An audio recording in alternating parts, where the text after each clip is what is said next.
بله بینندگان عزیز، برمیگردیم به دنباله برنامه گفت و شنود امشب یک شنبه 8 نوامبر 2015 برابر با 17 آبان ماه 1394 که در خدمت جناب آقای یاری کارشناس امور مهاجرت و پناهجویی هستیم که از طریق اسکایپ وصل شدیم به ایشون در هلند. من مجددا درود میفرستم به جناب آقای یاری عزیز. سپاسگزارم. در خدمتون هستیم، بفرمایید. خواهش میکنم. من با اجازهتون مروری میکنم بر در واقع این یکی دو ماه این در واقع تحولات در سوئد، بعد توضیحات رو خواهم داد. اولینش در واقع حالتی که انجام شد و اعلام شد 27 سپتامبر بود که آقای آندرس دانیلسون اعلام کرد که به هر حال در دستور کار و آگندای دولت هستش که 17,000 نفر رو که پاسخ منفی دارن رو ترک بکنن. من از همین جا به کسانی که در واقع 3 منفی گرفتن و هنوز هیچ تلاشی نکردن برای بازگشایی پرونده منتظر هستن اون 4 سالشون پر بشه، شامل این دسته میشن و نهایتاً پلیس خیلی راحت میتونه اینها رو در واقع دستگیر و اخراج بکنه. راه حلش این هستش که به هر شکل ممکن میتونن درخواست بازبینی بکنن که پرونده باز باشه، چون در صورتی که پرونده بسته باشه حکم‌های اخراجی که از در واقع طرف میگراخانسورکت دومستولن و اوور دومستولن داده باشه اجرا و لازم اجرا هست و پلیس به راحتی این کار رو انجام خواهد داد.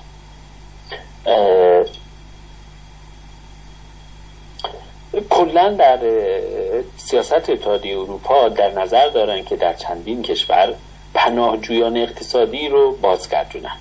در سال 2016 تمامی کسانی که به هر حال خارج از اون کسانی که از سوریه اومدن و قاطی کسانی شدن که به اسمن از سوریه هستن، منظورم از ایران، عراق و افغانستان، در صورتی که اثبات بشه هیچ دلیل خاصی از نظر کنوانسیون ژنو ندارن و صرفاً مهاجر اقتصادی باشن به کشورهاشون بازگردونده میشن.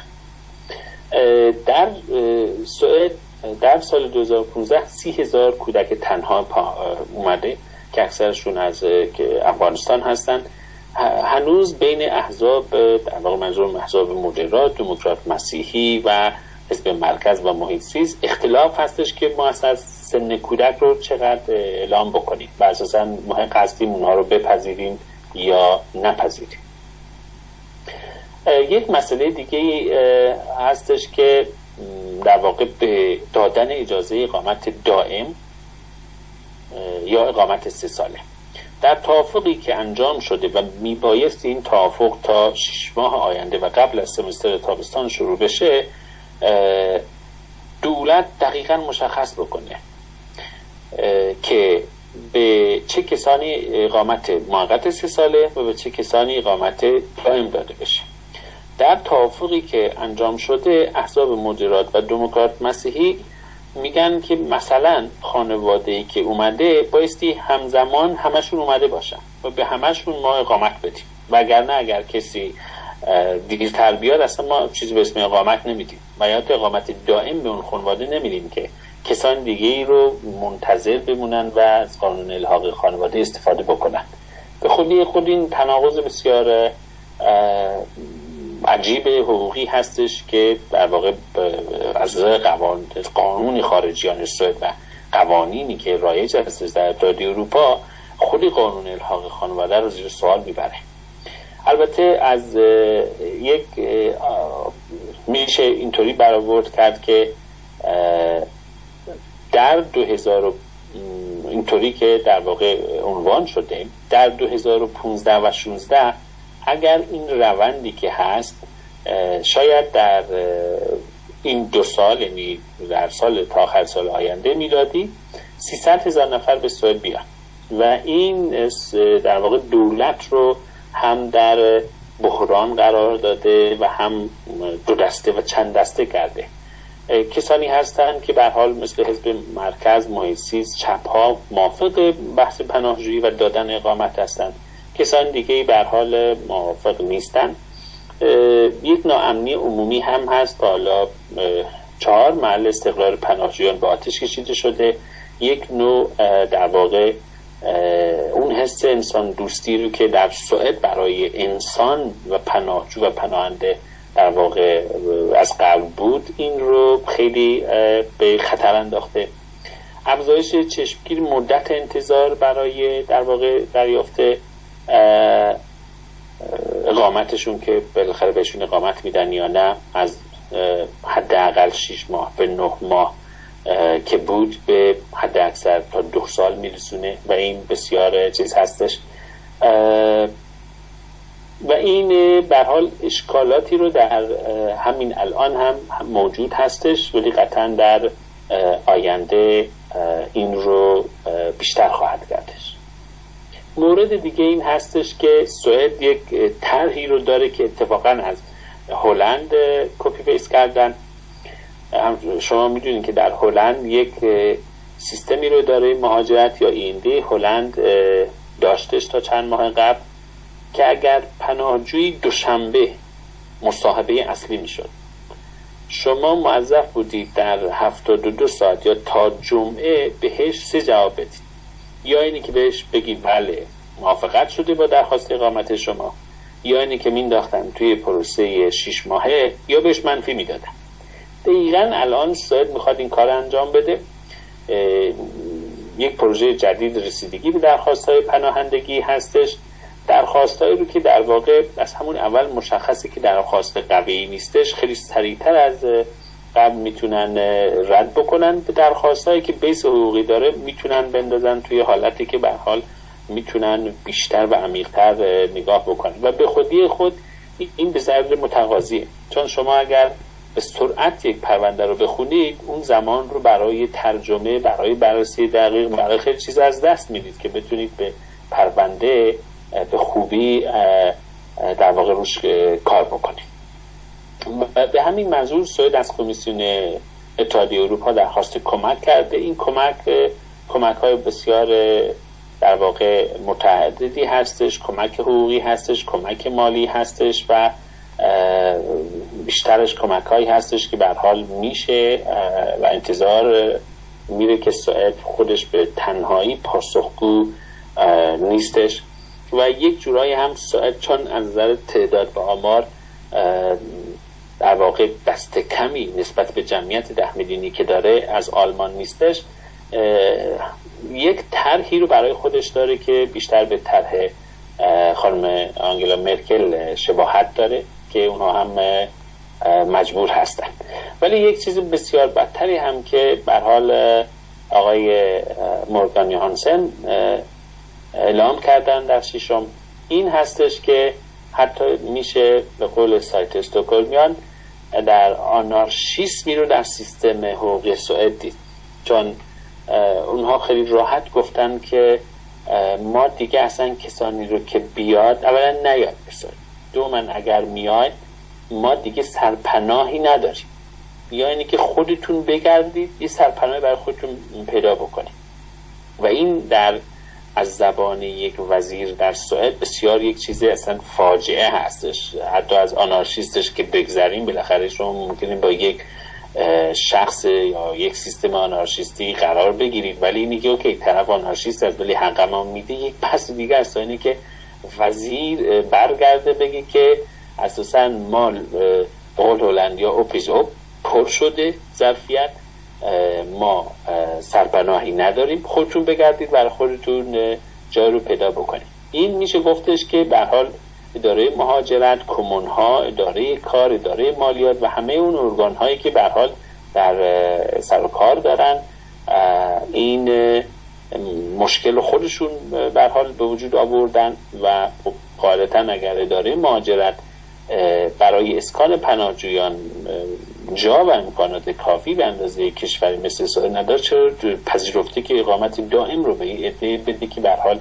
مشخصاً سوریه ها این رو در واقع انجام دادن. چون این یک بحرانی هستش که در اگر از طرف کمیسیون اروپا و همچنین کلیت خبرش در سایت کمیسیون اروپا چاپ شده، تا سال 2017 نزدیک به 3 میلیون پناهجو وارد اتحادیه اروپا میشن و این به خودی خود بسیار دردسرهای عجیب و غریبی هستش که اساساً چشماندازهای اقتصادی رو در حتی استراتژی که برای اتحادیه اروپا برای استراتژی تا 2020 بود رو اصلا کلاً مختل میکنه و باید یک بازبینی انجام بشه، همچنان که ما به حتی بازبینی در قانون دوبلین، بازبینی در کنترل مرزهای شنگن رو داشتیم و همه اینها دردسرهای رو درست کرده. حتی مشورت کشورهای اروپایی و آسیایی برای تسریع مهاجران، مخصوصا برای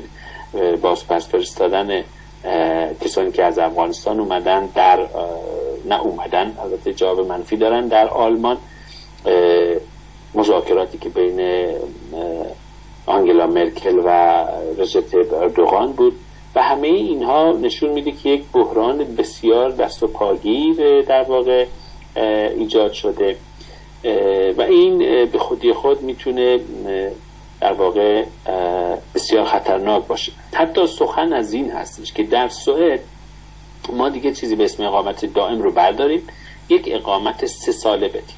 البته تنها یک خبر خوب هست تو همه این اخبار در مورد مشخصا سوئد و اون هم اعلام توافق 21 ماده‌ای دولت با احزاب بورژوازیه، مخصوصا با اعلام اینی که اقامت 3 ساله رو در واقع میدن. این قانون اولا هنوز طرحه، به لایحه هم تبدیل نشده و هر روز دارن این رو کم و زیاد میکنن، این تبصره ها رو بهش زیاد و کم میکنن. قرار هستش 6 تا 9 ماه طول میکشه که در سوئد این قانون به تصویب پارلمان برسه و اداره مهاجرت یا میگراسیونسverket مجبور به عمل کرده به اون هست. مشکلی که الان اینجا وجود داره برای یه عده که تا این قانون برسه اون 17,000 نفر رو همشون اخراج میکنن. نتیجتاً تو این مقطع و این پریود بسیار سخته که کسی بتونه خودش رو نگه داره تا این قانون جدید شامل بشه و الا آقای آندرس دانیلسون و با تیم پلیسش حتما دنبال این اشخاص هستن. این البته بسیار قانون خوبی هستش، ولی شرط و شروط این قانون اولا به شامل کسانی هستش که پرونده‌ای دارن و این پرونده الان باز هستش. یعنی اداره مهاجرت در سال آینده به پرونده های اقامت 3 ساله میده که این پرونده اساساً باز باشه. حالا بازی که در هر مقطع میتونه باشه، ولی پرونده بسته شده باشه شامل این قانون نمیشه. این تمام پناهجویانی که پاسخی هنوز دریافت نکردن رو شامل میشه. لذا من توصیه‌ای که به این عزیزان و مخصوصا عزیزانی که ایرانی، افغانی یا به هر حال کسان دیگه که فارسی متوجه میشن هستن، حداقل توی این چند ماه سعی بکنن درخواست بازبینی رو برای خودشون انجام بدن که توی این حالت پرونده باز باشه. چون اگر پرونده حالا روی هر بیس و به هر دلیل باز باشه، اداره مهاجرت ملزم هستش که به این جواب بده. یک خاصیت دیگه که هم هست توی این قانون، اگر پرونده شما باز باشه پلیس نمیتونه شما رو دستگیر و اخراج بکنه. لذا تنها راهی و توصیه‌ای که من میتونم بکنم که در کلیت اخباری که ما الان داریم خوب نیست، شرایط هم خوب نیست. دولت سوئد با همه سخاوتش و با همه برنامه‌ها و سیستم خوبی که داره، چون تعداد زیادی رو سرش ریختن، واقعا نمیدونه چی کار میکنه. وقتی که وزیر بگی که جا نداریم بری فکر به حال خودت بکن، شما هیچ نمیتونید توقع داشته باشید از یک شهروند عادی که حتی دلش بخواد به همانند یک انسان به شما کمک بکنه. به همین دلیل از یک طرف دیگه هم اینا مجبور هستن، چون تعداد زیادی رو پذیرفتن، یه در اخراج بکنن تا جا از نظر خودشون برای یه دیگه باز بشه. مثلا تکرار میکنم، این کسانی که به هر حال فکر میکنن شانسی دارن توی این قوانین جدید، این هنوز به قانون تبدیل نشده، توافقه. یه مثال من میزنم که یه عده متوجه بشن. وقتی که توافق ژنو ایران 5+1 باشون صورت گرفت، همه فکر میکردن که برای نمونه فردا قیمت ارز نصفه میشه، چه میدونم در بخش مسکن که رکود هست یا خودروسازی یا صنایع همه اوکی میشه. دیدیم که هیچ اتفاقی نیست، چون قاعدتا این فقط یه توافقه. هنوز اصلا 1 قرون به ایران حسابی که کردن ندادن و حتی بایستی 3 ماه بگذره به آژانس تایید بکنه که همه چیز خوبه، بعد کم کم شروع بشه. در سوئد هم همینطوره. الان دولت با احزاب به توافق رسیده. این توافق بایستی در پارلمان از طرح به لایحه تبدیل بشه و این بعد به قانون تبدیل بشه، این قانون تصویب بشه که در سیستم اداری سوئد این حداقل با سرعت زیادی که حتی اگر بخوان 6-9 ماه تا 1 سال طول میکشه.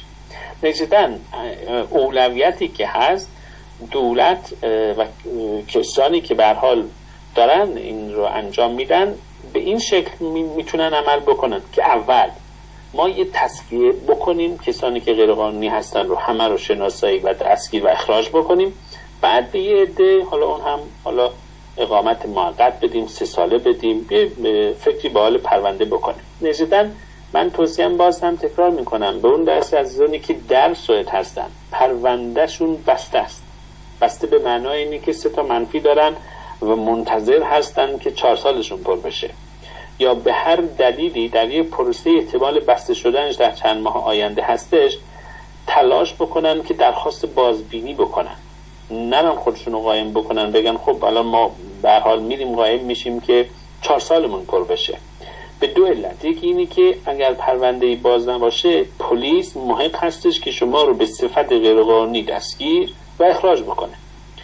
در حالت دوم گیرم که کسی خودش رو قایم کرد تا بعد از تابستون، تازه قانون جدیدم تصویب بشه، برای اون دسته از پرونده‌ای هستش که پرونده باز هستش نه پرونده بسته.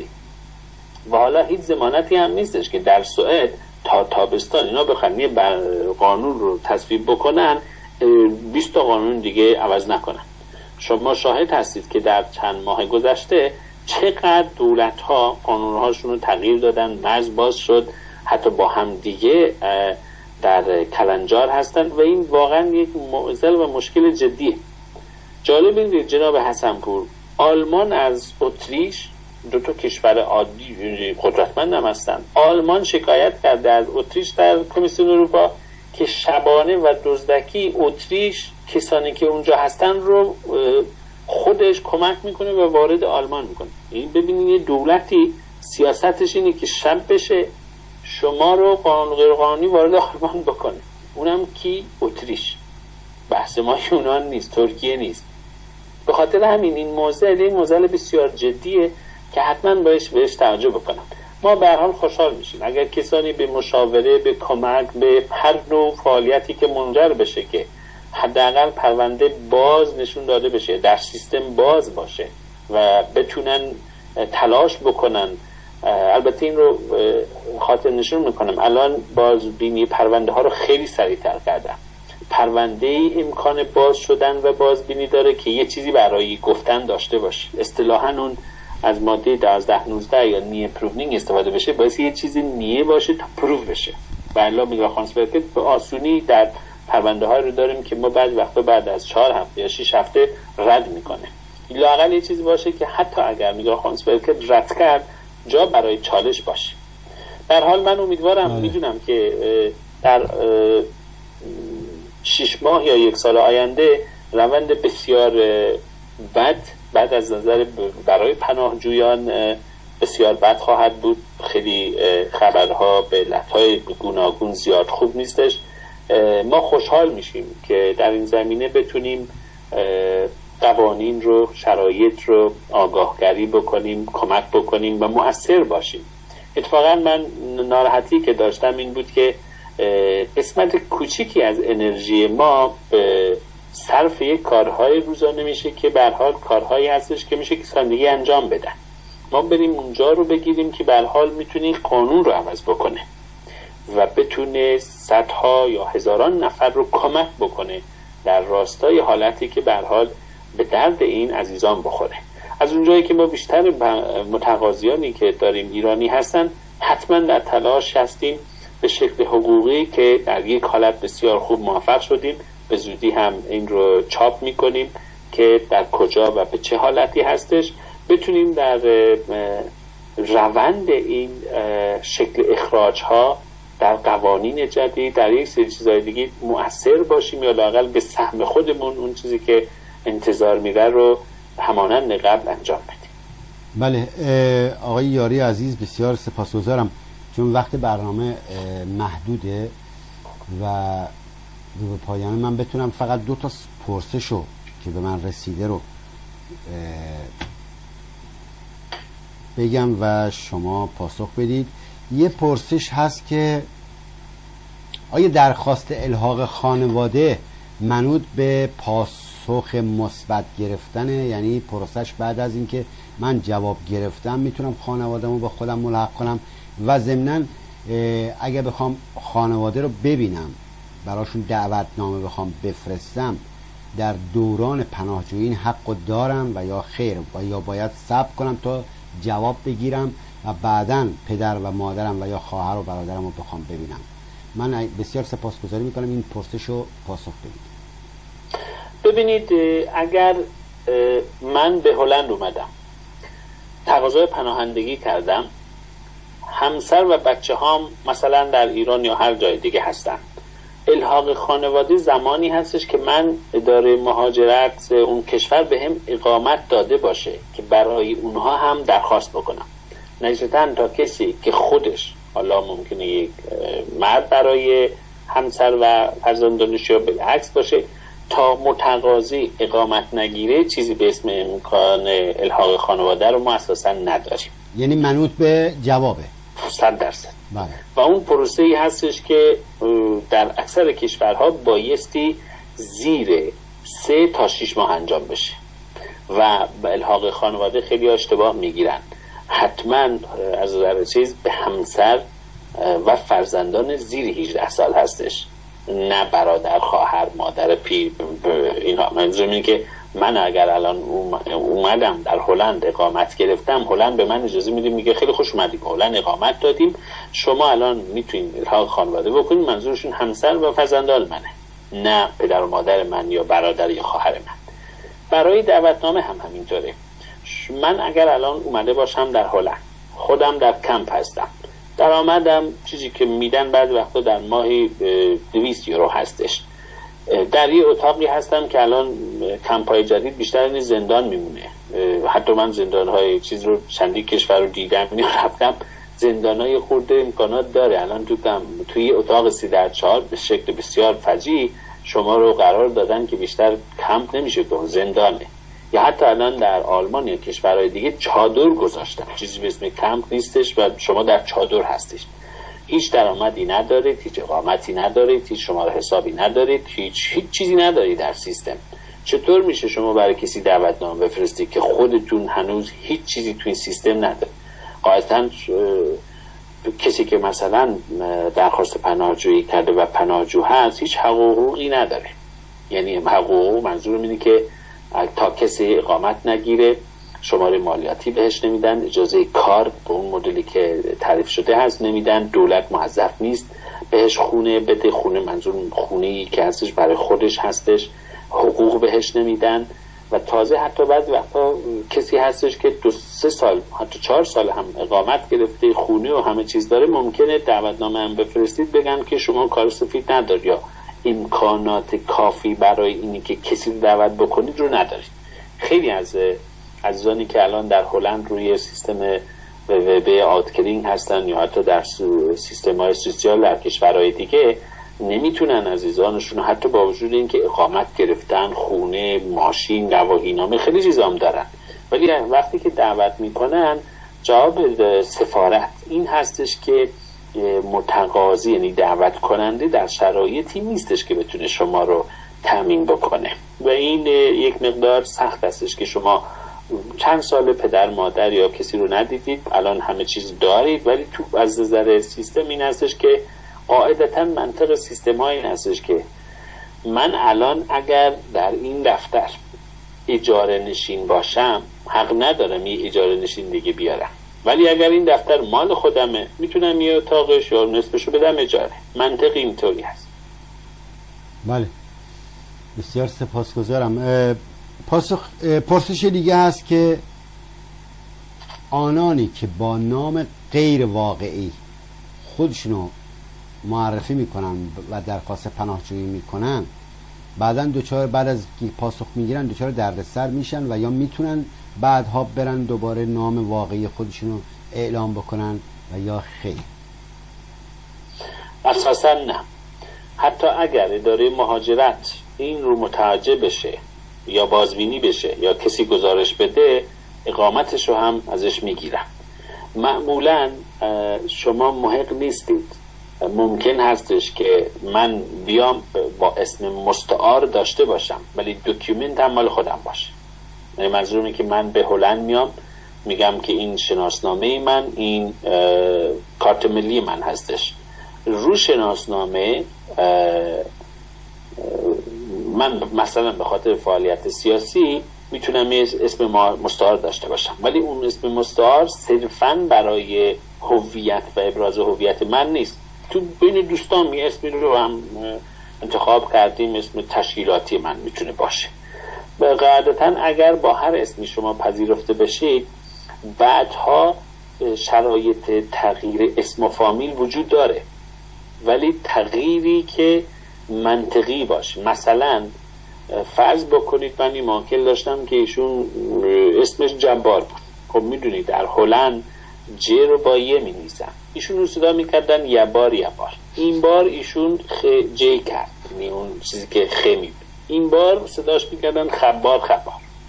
به ناچار با توصیه کردن برو آلکس یه چیزی پیدا بکن، چون این یه بهانه است که آقا اسم من یه اسم طولانی بدنام یا بعضا بعد وقتا ممکنه یه اسامی که در زبانهای اروپایی معنای بدی بده.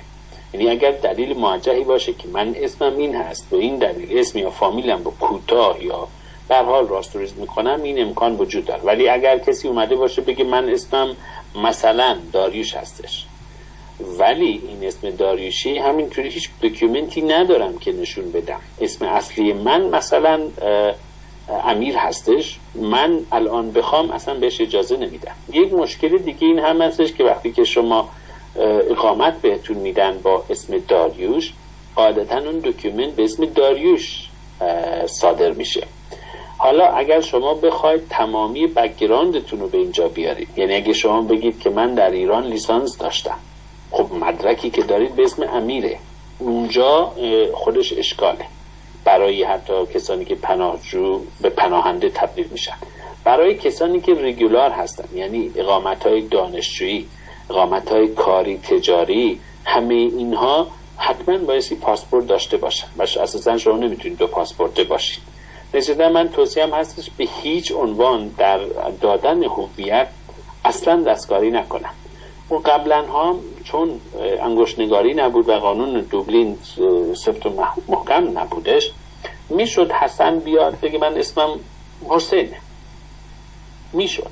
ولی الان شما وقتی که مثلا عزیزانی که با ویزا میان و با انگشت‌نگاری میشن، شما اصلا بعد وقتا اولین چیزی که سیستم ازتون میگیره انگشته و انگشت‌نگاری شما تو سیستم یوروداک تا 10 سال میمونه. نتیجتاً شما اگر حسن باشید بگید حسن رو نگاه نمی‌کنن، اول اون اسمی که ثبت شده در سیستم بالا میاد.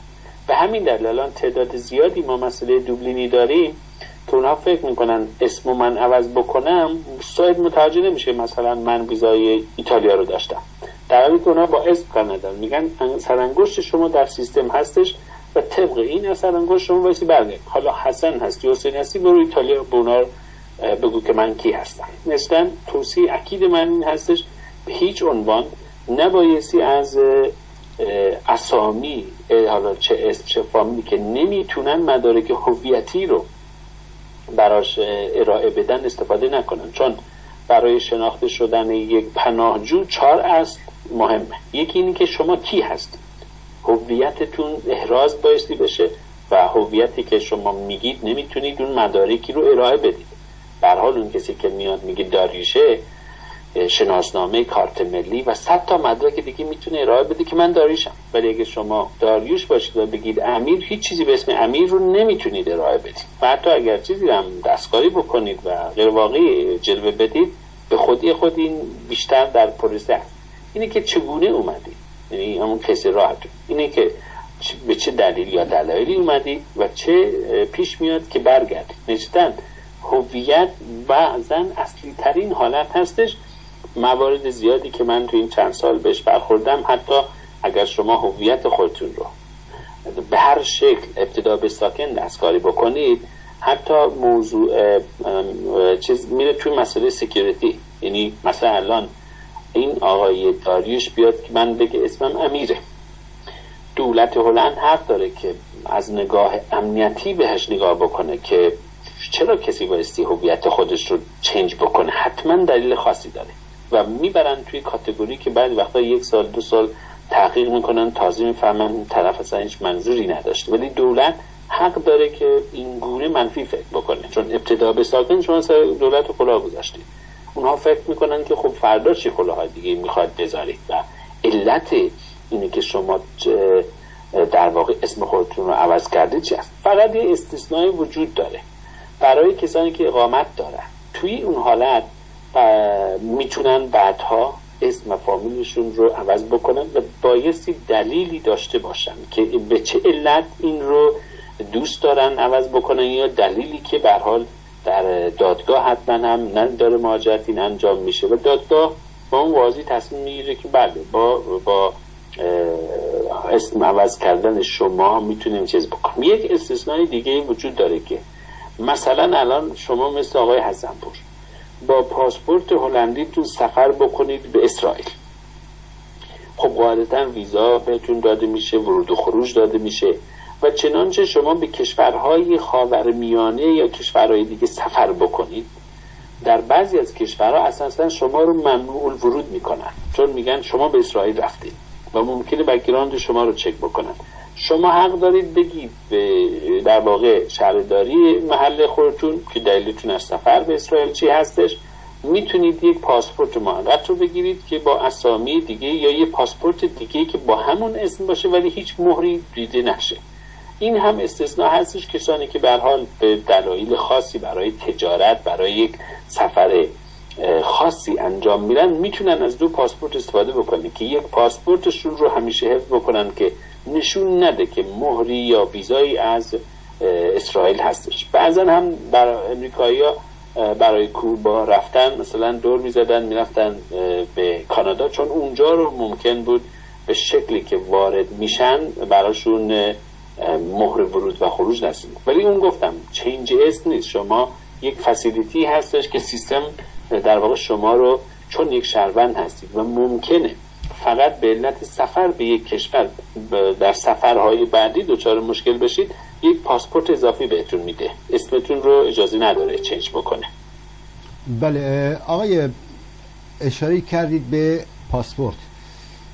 یه پرسشی هست که در رده‌بندی کاتگوری ارزش پاسپورت ها که روی فیسبوک هم انعکاس داده شده بود و اینا، که هلند جزء 3مین پاسپورت با ارزش جهان 173 کشور میشه رفت بدون ویزا یا حالا با ویزا. پرسش اینجاست که یکی از دوستان گفته که این امتیاز مساوی نیست، به این معنا که بعضی کشورها شما کافیه اسم و فامیلتون کار میده دستتون، یعنی با داشتن پاس هلندی، به فرض مثال زدم میخواید برید ایران، دولت ایران شما رو به عنوان هلندی نمیشناسه که در فرودگاه مهرآباد بهتون ویزا بده و از طریق اسم و فامیل و تاریخ تولدتون که در پاسپورت هلندیه میدونه که شما ایرانی هستید و این پاسپورت هلندی هیچ به درد نمیخوره و باید پاس ایرانی داشته باشید. پس ارزش پاسپورت هلندی برای هلندی ها شاید ارزش 3 داشته باشه، اما برای خارجی ها چه بسا که دچار همچین مشکلاتی میشن در کشورهاشون. من میخواستم ببینم جناب عالی نظرتون چیه در این رابطه. ببینید به هر حال در دنیا هر چیزی ارزش واقعی خودشو داره، هر چیزی از جمله پاسپورت های اروپای غربی و معمولا کشورهای اسکاندیناوی، اول دانمارک، سوئد، هلند، چندین کشور دیگه، اینا ارزشیابی به این مدل انجام میشه که این ویزا این پاسپورت بدون به چند کشور میتونه شهروندانش سفر بکنه بدون اینکه ویزا بخواد. تا اینجاش اوکی هستش. و این ردبندی در واقع بین کشورها برمیگرده به روابط کشورها. مثلا پاسپورت هلندی که حالا چه هلندی اورجینال چه ایرانی هلندی هستش، وقتی که شما به مثلا کانادا میرید توافقاتی بین کانادا و هلند هستش. حداقل 1 میلیون هلندی در اونجا زندگی میکنن و تسهیلات خاصی داده شده. آلمانیا هم همینطور. ولی مثلا فرانسوی‌ها وقتی به تورنتو سفر میکنن اذیت میشن، اونا مجبورن به کویبک برن. منظور اینه که در شکل تفاهم نامه هایی که و تاریخچه دوستی و جنگ بین دو کشور میتونه تأثیر داشته باشه. الان یک پاسپورت کره شمالی به کره جنوبی حق نداره، چون به قول معروف دشمن و متخاصمه. یک پاسپورت ایرانی اساساً حق نداره، نه بهش میدن نه ورود میدن به اسرائیل بره. چرا؟ چون رابطه بین این دو کشور در واقع نیست. ولی چیزی که شما فرمودید، اساساً ایران و اکثر کشورهایی که در خاورمیانه هستند تابعیت دوگانه رو برای شهروندانشون به رسمیت نمیشناسن.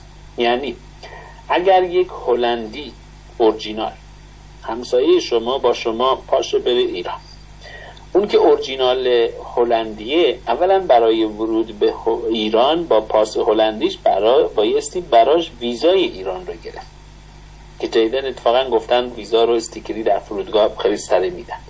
ولی شما حتما بایستی، حالا میخواید هلندی باشید یا کلن 10 تا تابعیت دیگر هم داشته باشید، ایران میگه یک ایرانی برای ورود به ایران حتما بایستی پاسپورت خودش رو داشته باشه که ورود بزنه.